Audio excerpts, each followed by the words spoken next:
Pria Jepang ini mentargetkan orang-orang yang rentan, depresi, dan ingin melakukan bunuh diri dan dia menyediakan jasa bagi orang-orang yang tidak berani melakukan bunuh diri sendiri melalui Twitter.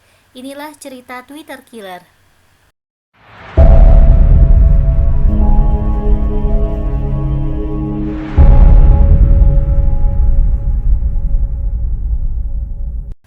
Takahiro Shiraishi lahir pada 9 Oktober 1990. Dia tinggal di sebuah apartemen di Zama, sebuah kota di prefektur Kanagawa Tengah, Tokyo. Shiraishi dikenal oleh orang-orang yang tinggal di lingkungan itu sebagai orang yang pendiam dan bisa bersosialisasi dengan tetangga. Menurut teman sekelasnya ketika di sekolah, dia tidak terlalu pintar. Namun dia adalah murid yang penuh perhatian. Dia tidak terlalu menonjol tetapi juga bukan karakter yang suram. Dia menikmati atletik dan bisbol dan juga seorang pendengar yang baik. Salah seorang teman sekolahnya dulu mengatakan bahwa Shiraishi adalah anak yang normal, tidak mencolok dan tidak menonjolkan diri, sehingga sebagian besar teman sekelasnya bahkan tidak mengenalinya ketika berita tentang dugaan kejahatannya menyebar. Namun yang menjadi tanda-tanda peringatan tentang apa yang mungkin terjadi ke depannya adalah Shiraishi dan teman-temannya suka memainkan permainan di mana mereka akan mencekik satu sama lain hingga tersedak, hanya untuk bersenang-senang. Bahkan dia pernah pingsan saat memainkan permainan itu. Awalnya dia tinggal bersama ayah, ibu, dan kakaknya. Namun dia harus dihadapkan ketika orang tuanya bercerai dan harus berpisah dengan ibu dan kakaknya. Setelah lulus dari sekolah menengah pada tahun 2009, Shiraishi mendapat pekerjaan penuh waktu di supermarket tetapi berhenti lebih dari 2 tahun kemudian. Sebelum pindah ke Zama, Shiraishi pernah bekerja sebagai perekrut di industri seks di Kabukicho, Tokyo. Ia mengintai dan menjebak wanita-wanita yang ditemuinya di jalan untuk masuk sebagai pekerja seks, dan dia juga menggunakan Twitter sebagai media perekrutannya. Hal inilah yang diduga menjadikan Shiraishi terampil dalam mendapatkan kepercayaan wanita serta memanfaatkan media sosial. Namun pada akhirnya dia ditangkap pada Februari 2017 karena pekerjaannya dalam perdagangan seks dan diberi hukuman percobaan. Setelah dirinya menganggur pada 2017, Shiraishi mulai menerapkan pengalamannya dalam menarik wanita menggunakan Twitter untuk tujuan yang lebih gelap. Shiraishi memiliki 5 akun Twitter, salah satu akun Twitternya menggunakan nama @hangingpro dengan bio yang menggambarkan keahliannya tentang bunuh diri. Dalam profilnya juga ia menulis, "Saya ingin membantu orang yang sedang dalam kesakitan. DM saya kapanpun." Dan salah satu akun lainnya menunjukkan dia adalah seorang yang depresi dan membutuhkan pertolongan juga ingin melakukan bunuh diri. Dua akun miliknya itu saling berhubungan sehingga lebih meyakinkan korbannya untuk meminta pertolongan padanya. Shiraishi memilih sosok korban dengan spesifikasinya sendiri. Terkait modus operandinya, Shiraishi mengincar korban-korban di media sosial, terutama wanita yang tampak begitu depresi dan menginginkan untuk bunuh diri.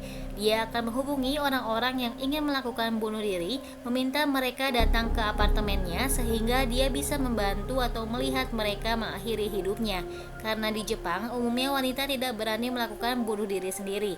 Ia mengatakan akan membantu tanpa terburu-buru jika korban tersebut benar-benar serius untuk melakukan bunuh diri. Aksi kejahatannya ini mulai tercium pada saat polisi sedang melakukan penyelidikan terhadap hilangnya seorang gadis 23 tahun bernama Aiko Tamura. Kakak laki-laki dari gadis itu membantu penyelidikan polisi. Dia memiliki akses untuk membuka Twitter adiknya dan kemudian menemukan cuitan yang aneh. Cuitan itu menunjukkan bahwa adiknya ingin melakukan bunuh diri. Dalam cuitannya ini tertulis hashtag cari bunuh diri. "Aku ingin mati tapi takut kalau sendiri. Kalau ada yang mau mati bersama, tolong DM saya. Saya wanita 23 tahun asal Tokyo.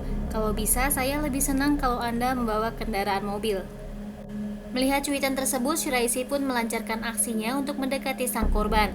Dari cuitan adiknya itu, kakak laki-lakinya merasa curiga dan mengerucut kepada sosok Shiraishi.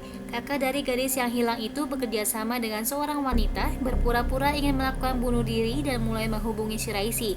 Mereka pun membuat janji palsu dan juga mereka melibatkan polisi. Dari sebuah pengamatan di kamera pengawas CCTV di mana korban terakhir kali terlihat, polisi nampak mempergoki Shiraishi berjalan dengan korban yang menghilang dari rumahnya sejak sebulan terakhir. Keduanya terlihat berjalan bersama di dekat stasiun tak jauh dari rumah perempuan itu. Dari hasil rekaman CCTV ini pula lah kepolisian bisa mulai melacak jejak Shiraishi hingga akhirnya perbuatan kejinya terungkap. Pada 30 Oktober 2020, polisi kemudian tiba di apartemen Shiraisi dan bertanya di mana gadis yang hilang itu. Shiraisi menunjukkan bahwa dia ada di dalam freezer. Namun polisi terkejut karena awalnya mereka mengira itu adalah pembunuhan tunggal. Namun ternyata itu adalah pembunuhan berantai. Polisi menemukan 9 mayat di rumah itu yang semuanya telah dipotong-potong dalam 3 kotak pendingin dan 5 kotak penyimpanan besar. Polisi menemukan kepala, kaki, dan lengan dari korban-korbannya. Katakan bahwa mayat-mayat tersebut dimutilasi, dipotong-potong menjadi 240 bagian dan disimpan di dalam kotak penyimpanan besar dan kecil. Selain itu, polisi juga menemukan 2 kepala wanita yang sudah dipenggal di dalam freezer yang terletak di luar apartemennya. Tetangga membenarkan kejadian tersebut dengan memastikan bahwa bau busuk berasal dari rumah itu. Polisi menemukan gunting, pisau, gergaji, dan peralatan kayu di apartemennya. Shiraisi telah membuang organ-organ korbannya ke tempat sampah yang selanjutnya dibawa pergi ke tempat sampah daur ulang. Kesembilan korban tersebut terdiri dari 8 perempuan dan 1 laki-laki. Semuanya berusia antara 15 hingga 26 tahun. Korban laki-laki itu adalah Nishinaka Takugo, 20 tahun, pacar dari salah satu korban wanita yang dia bunuh. Korban laki-laki itu sedang mencari pacar yang tidak bisa dia hubungi dan terakhir pacarnya berkata ingin bertemu Shiraisi. Untuk menutupi jejaknya, Shiraisi pun membunuh laki-laki itu juga.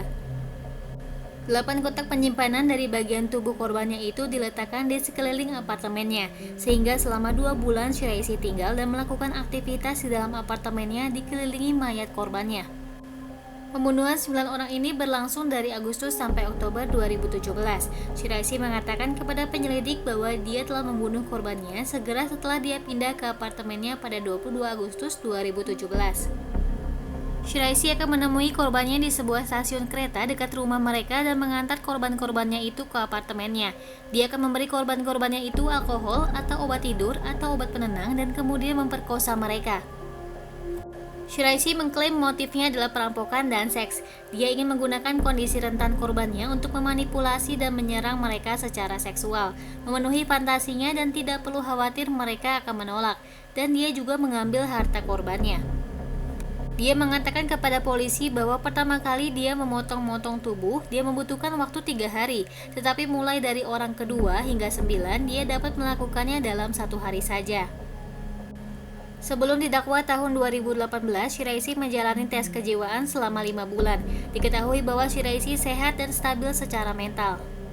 Jaksa ingin menjatuhi hukuman mati pada Shiraisi, namun pengacaranya mengajukan keringanan hukuman dengan alasan para korbannya sudah memberi izin untuk dibunuh. Namun Shiraisi menolak. Dia mengatakan tidak ada persetujuan dan izin dari korban. Bahkan dia membunuh pada saat salah satu korbannya sedang tertidur. Shiraisi mengatakan dia senang hati menerima hukuman mati dan tidak usah lama-lama. Di pengadilan, Shiraisi meminta maaf pada keluarga dari beberapa korbannya yang sudah menghabiskan waktu banyak dengannya. Namun untuk beberapa korban lainnya, dia tidak minta maaf dan tidak menyesali perbuatannya. Shiraisi mengatakan bagaimanapun dia meminta maaf karena dia tertangkap.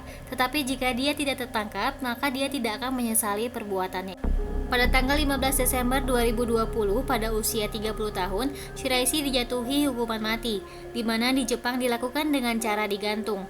Di Jepang, mereka yang dijatuhi hukuman mati tidak tahu kapan mereka akan digantung sampai hari eksekusi, dan warga Jepang akan mengetahuinya setelah eksekusi selesai. Biasanya seorang terpidana hukuman mati menunggu bertahun-tahun sampai hari mereka tiba. Tingginya angka bunuh diri di Jepang disebabkan budaya, namun faktor utamanya biasanya seputar masalah kesehatan mental, jam kerja yang panjang, isolasi sosial, permasalahan keluarga, dan tekanan di bidang akademis.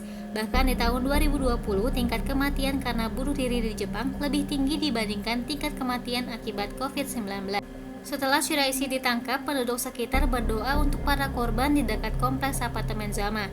Akibat kejadian ini, pemerintah Jepang juga meningkatkan pengawasan terhadap media sosial terkait postingan yang mengarah pada bunuh diri. Mereka juga menghimbau agar orang-orang yang merasa memiliki tekanan dan depresi untuk segera mencari bantuan profesional dan jangan mudah percaya dengan orang-orang yang ditemui di internet.